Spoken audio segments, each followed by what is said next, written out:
Paul Joseph Watson, Kurt Nimmo, Steve Watson. Steve Watson and Paul Watson run PrisonPlanet.com for me. Kurt Nimmo, Aaron Dykes run Infowars.com. But these three writers, in the last year, the last 2 months, the last 15 days or so, have written articles. Nimmo wrote some like 3 weeks ago, identifying the anarchists as feds, showing all the mainstream news articles where they'd been proven to be working for the feds or big foundations or the Democratic Party, but not just anarchists, other groups as well, to go to tea parties, union thugs beating people up. Then MSNBC says that the tea parties beat them up, even though there's video showing the opposite. Watson and Nimmo, in the last 2 weeks, identified the anarchist major websites. These are non-anarchists, folks. You go to their events, they're wearing red stars. But it's all about deception with them. Oh, we're the anarchists. And you read, we're against these people that don't want big government and don't want welfare and don't want government health care. We're going to get these racist fascists. Oh, they're real anarchists calling for a nanny state. No, they work for the bankers. Give me a document cam shot. I want to go over this with people who are watching on TV, not just radio, but I'm going to read the headlines for those that who are listening, who want to go and find these stories for themselves. And again, there's hundreds of these, but here are just a few. 08 race worker held in damage to Colorado Democratic HQ, Denver Post, Democratic Party operatives arrested for attacking their own facility. And how many times has different organizations painted swastikas on their own synagogue and been caught? How many times have black groups been caught, defacing and burning crosses, in front of their fraternity houses? This is a classic operation. Now, here's the issue. Here is an article written April 2nd. This is one written almost 2 weeks ago. Feds prepared to use anarchists to provoke Tea Party violence. And we had articles even weeks before this. And I'm not bragging. I'm saying this is showing the power of this radio show and listeners taking action and getting the word out. Here's another one. Provacateurs openly announced plans to stage Tea Party violence. He wrote another story 2 days ago with their memos saying we're going to pose as racist. We're going to pose and act like idiots. We're going to discredit them. Now, here is the Associated Press today. Foes of Tea Party movement to infiltrate rallies.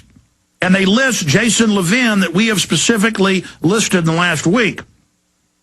Opponents of the fiscally conservative Tea Party movement say they plan to infiltrate and dismantle the political group by trying to make its members appear to be racist, homophobic, or moronic. You see, folks, that is racketeering. To go after somebody's civil rights and their political right to protest for redress of grievance, to go false flag them. See, everything's false flag. I'm going to get another false flag in a moment. To stage things. And it turned out the Black Caucus, from every video angle, went out and walked through the crowds. No one spit. No one yelled N-word. No one said, we're going to kill you. The media still says it happened. The Democratic Party, this is their policy. Obama's surrogates do this. Then he gets up and says, oh, shucks, let's just get along. Then he demonizes talk radio. So, it continues. Jason Levin, creator of CrashTheTeaParty.org, said Monday the group has 65 leaders in major cities across the country who are trying to recruit members to infiltrate Tea Party events on April 15th, tax filing day, when the Tea Party groups across the country are planning to gather and protest high taxes. And it turns out he owns a computer company that does work for the city, so he gets city contracts. And it turns out he's tied into the coffee party set up by Obama a month ago to counter our announcement of the real coffee party to wake up the Tea Party. I want to go to Paul Joseph Watson now because this is very serious. They're not just going to stop there. They're going to demonize the Tea Party. They're going to set up militias. They're going to provocateur to demonize the idea of an armed citizenry to protect themselves. And this is all part of the false flag operation. But I wanted to get you on, Paul, to commend you. Thanks, Alex. Yeah. Well, they've tried different tactics to hijack and infiltrate the Tea Party, which, of course, to a large extent has been already infiltrated by Fox News neocons. That's right. The left-right team up. The right wing comes in, starts Tea Party Nation, takes it over, funds it, but then there's a rebellion against that. So they've got Democrats with the coffee party, and they've got the anarchists and others. Go ahead. Right. So at first they tried with the coffee party, which completely failed because the organizer, Annabelle Park, was exposed as an Obama operative. By us. They had meetings in major cities at which 3 people showed up to these events in certain cities. It was a complete failure. So then they tried to stage these racist assaults, like you said, by having these congressmen and women walk straight through, completely outside of protocol, protest groups in the hope that it would provoke some kind of incident. It didn't, which is why they had to completely manufacture the Emmanuel Cleaver spitting incident that never happened. That failed. So now it appears that they're trying to re-energize the Obama zombie youth, which is a dwindling minority, but energize them to carry out false flags through which the corporate media can then use to demonize the Tea Parties. As you mentioned earlier, it began about 2 weeks ago with this anarchist website called InfoShop, which called on its members to crash the Tea Parties, but not just to go up against the neocons, as you would think.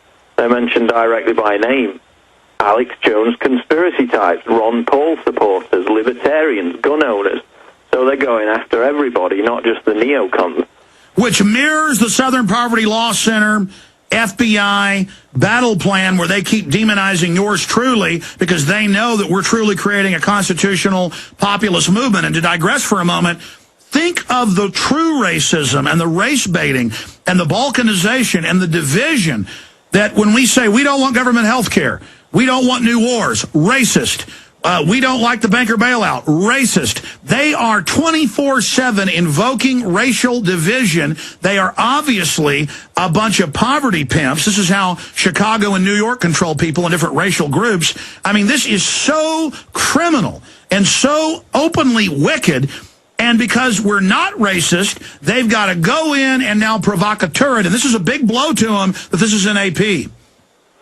Well, the fact is, if, as they claim, and as Chris Matthews and Kirk Watson and all these other corporate stooges claim, that the Tea Party is full of, quote, racist, homophobes and morons, then why do they have to infiltrate it and carry out these false flags to characterize the Tea Party as being full of racist, homophobes and morons? If it already was, then they wouldn't need to do it in the first place, would they?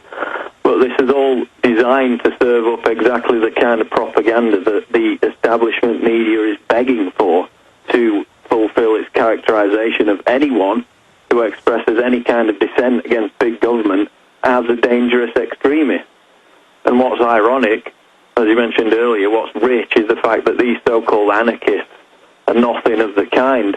They're calling for opposition to the Tea Parties because they pose a threat to their government welfare, when anarchism is supposed to be about limited or no government whatsoever. They talk about opposing gun owners. They're supposed to oppose power and monopolies of the state. They're anarchists, right? And yet they think that only agents of the state should have firearms and everybody else should be disarmed. So they're not anarchists. They're socialist punks at the best, and at the worst, they're statist thugs.